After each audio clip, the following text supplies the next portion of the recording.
राहुल और सुमित अच्छे दोस्त थे। कुछ समय पहले ही दोनों के पिता का ट्रांसफर एक अच्छे शहर में हुआ था। दोनों के पिता बैंक में नौकरी करते थे और दोनों का परिवार एक ही कॉलोनी में रहता था। दोनों का एडमिशन शहर के अच्छे स्कूल में हो गया था। राहुल और सुमित दोनों दोस्त तो थे, लेकिन दोनों की आदतों में बहुत बड़ा अंतर था। राहुल अपनी पढ़ाई को लेकर बहुत सीरियस था, इसीलिए वह पढ़ाई पर बहुत ध्यान देता था।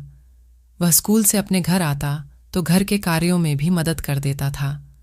राहुल के चाचा जी एक अच्छे बिजनेसमैन थे। राहुल को बिजनेस में भी बहुत रुचि थी, तो वह कभी कभी अपने चाचा जी के साथ रहकर उनके बिजनेस को देखता था ताकि बिजनेस के बारे में कुछ सीख सके। लेकिन सुमित को पढ़ाई में बहुत कम रुचि थी। उसका स्कूल से आने के बाद बाकी दिन खेलने में, दोस्तों से गपशप करने और खाली बैठने में ही बीत जाता था। स्कूल के बहुत से बच्चे सुमित को ज्यादा पसंद करने लगे क्योंकि वह स्कूल में खूब मौज मस्ती करता था। अपनी अपनी आदतों की वजह से दोनों के बीच दूरियां बढ़ती चली गईं। सुमित और उसके दोस्त राहुल का मजाक बनाने लगे थे। कभी कभी वह राहुल का मजाक उड़ाते समय कहते थे कि यह तो हमेशा पढ़ता ही रहता है या फिर किसी और काम में लगा रहता है। यही करता रहेगा तो मौज मस्ती कब करेगा। राहुल उन्हें समझाने की कोशिश भी करता कि मौज मस्ती तो कभी भी कर लेंगे, लेकिन अभी तो कैरियर बनाना है। लेकिन सुमित और उसके दोस्त उस पर बहुत हंसते थे और कहते थे, अभी से संघर्ष करके क्या होगा, ये उम्र मौज मस्ती की है। अभी लाइफ एंजॉय नहीं करेगा तो क्या बूढ़े होकर करेगा। एंजॉय कर एंजॉय, बाद में तो नौकरी करनी ही है, फिर समय कहाँ मिलेगा। लेकिन इतना सब होने के बाद भी राहुल उन्हें समझाने के अलावा और कुछ नहीं कहता था। ऐसे ही समय बीतता चला गया। राहुल और सुमित दोनों की पढ़ाई पूरी हो चुकी थी। इसी बीच राहुल के पिता का ट्रांसफर किसी दूसरे शहर में हो गया और कुछ ही समय बाद सुमित के पिता का भी ट्रांसफर किसी दूसरे शहर में हो गया। कुछ ही दिनों में दोनों एक दूसरे को भूल चुके थे। समय की गति बहुत तेज होती है। 6 साल बाद एक घटना हुई। मुंबई की एक बहुत बड़ी कंपनी की बिल्डिंग में एक नवयुवक ने बहुत ही तेजी के साथ कदम रखा। वह अंदर गया और एक कुर्सी पर बैठ गया। आज उसका नौकरी के लिए इंटरव्यू था। जैसे ही उसे बुलाया गया तो वह तुरंत उठा और इंटरव्यू वाले कमरे की तरफ चल पड़ा। कमरे में प्रवेश करते ही उसके कदम अचानक ही थम गए और वह चौंक गया। उसके सामने लगभग 10 लोग बैठे थे। ठीक बीच में लाल कुर्सी पर सफेद कोट पहने एक बहुत ही प्रभावशाली व्यक्ति बैठा हुआ था। इस सफेद कोट पहने हुए व्यक्ति को देखते ही वह नवयुवक बोला, अरे राहुल, तुम यहां क्या कर रहे हो? क्या इंटरव्यू देने आए हो? राहुल, जो कि सफेद कोट पहने हुए बैठा था, वह बोला, ओह, तुम सुमित हो ना? इंटरव्यू देने आया। नवयुवक बोला, हाँ, मैं सुमित हूं और यहां इस कंपनी में नौकरी के लिए इंटरव्यू देने आया हूं। तुम यहां कैसे? राहुल बोला, नहीं, मैं इंटरव्यू देने नहीं आया हूं, बल्कि इंटरव्यू लेने आया हूं क्योंकि मैं इस कंपनी का मालिक हूं। सुमित की नजरें तुरंत झुक गईं। माहौल शांत हो गया। वह मन ही मन सोचने लगा कि मैं जिसका मजाक उड़ाता था वह आज इतनी बड़ी कंपनी का मालिक कैसे बन गया।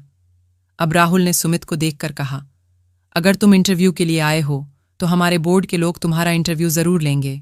अब बोर्ड के अन्य लोग सुमित का इंटरव्यू लेने लगे।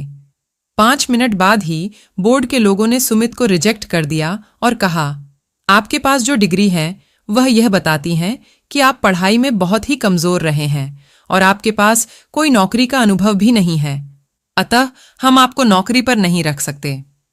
सुमित तुरंत राहुल की तरफ मुड़ा और राहुल के सामने रोने सा मुंह बनाते हुए बोला, मैं पिछले 3 साल से नौकरी के लिए प्रयास कर रहा हूं। बहुत सी कंपनी में इंटरव्यू दे चुका हूं, लेकिन सभी जगह रिजेक्ट हो चुका है। तुम तो मेरे दोस्त रहे हो, कृपया मुझे नौकरी पर रख लो।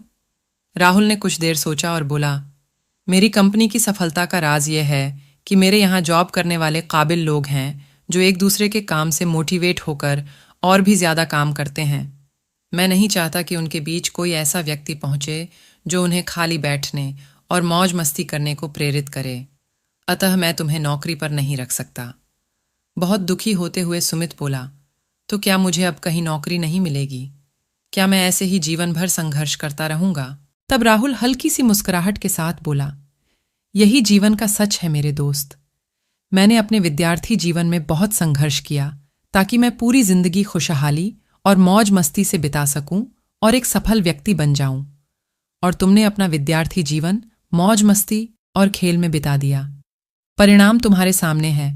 अब तुम्हें जीवन भर संघर्ष करना होगा। मैंने जो चुना वह मुझे मिल रहा है और तुमने जो चुना वह तुम्हें मिल रहा है। तभी सुमित वहां से उठा और ऐसे चल दिया जैसे जीवन भर संघर्ष करने का वह संकल्प ले चुका हो। दोस्तों, यह एक कहानी ही नहीं बल्कि जीवन की सच्चाई भी है जो हमें जीवन का यह संदेश देती है कि अगर जीवन में हमें सफल बनना है तो सही समय पर सही से मेहनत करना बहुत ही ज़रूरी है, ताकि बाद में फिर पूरी जिंदगी मौज मस्ती के साथ खुशहाल और सफल जीवन व्यतीत कर सको, या फिर जीवन में उस समय जब आप विद्यार्थी हो तब मौज मस्ती और आनंद ले लो और बाद में जीवन भर संघर्ष करते रहो। चुनाव आपके हाथ में है। आप जिसे चाहो चुन सकते हो। अगर आप चाहो तो राहुल बन सकते हो और यदि आप चाहो तो सुमित बन सकते हो। बताओ, आप क्या बनना चाहते हो, राहुल या सुमित? दोस्तों, यह सभी जानते हैं कि किसी भी इमारत की लाइफ इस बात पर निर्भर नहीं करती कि वह कितनी मंजिल की बनी है, बल्कि इस बात पर निर्भर करती है कि उसकी नींव कितनी मजबूत है। किसी का भी विद्यार्थी जीवन उसकी नींव ही तो होती है, और यदि नींव मजबूत है तो आप उस पर कितनी भी बड़ी इमारत बना सकते हैं, अर्थात कितनी भी बड़ी सफलता उस नींव के सहारे प्राप्त की जा सकती है। लेकिन यदि नींव ही कमजोर है तो इमारत का भर भरा कर गिरना तो लगभग तय ही है। दोस्तों, ये सीख वैसे तो सभी के लिए है, लेकिन ये सीख युवा विद्यार्थियों के लिए बहुत ही जरूरी है जो अपने जीवन के उस मोड़ पर हैं जहां उनके जीवन की नींव तैयार हो रही है। उनका आज का संघर्ष ही उनका बेहतर भविष्य तय करेगा। उनका किया गया संघर्ष उनके अंदर ऐसी आदतें बन जाएंगी जो जीवन में किसी भी मोड़ पर परेशानी आने पर उन्हें हिम्मत देंगी और उन परेशानियों को हल करने में मदद भी करेगी। तो आजकल आप जो भी कर रहे हैं, चाहे पढ़ाई कर रहे हों या संगीत सीख रहे हों, चाहे इंजीनियर बनना चाहते हो या अफसर बनना चाहते हो, कुछ भी करना चाहते हो, बस आपको ये करना है कि आज संघर्ष कर लो, आज मेहनत कर लो, आज अपनी जीवन ऊर्जा का पूरा उपयोग कर लो। अगर आप ऐसा कर पाए तो आने वाला कल आपका होगा और सफलता आपके जीवन को सुगंधित कर रही होगी। आशा है आज की कहानी आपको पसंद आई होगी। कहानी पसंद आई हो तो दोस्तों के साथ शेयर करें, वीडियो को लाइक करें। ऐसी और प्रेरणादायक कहानियों के लिए चैनल को सब्सक्राइब करके बेल दबा लें ताकि आगे आने वाले वीडियोस के नोटिफिकेशन आपको मिलता रहे। वीडियो देखने के लिए धन्यवाद।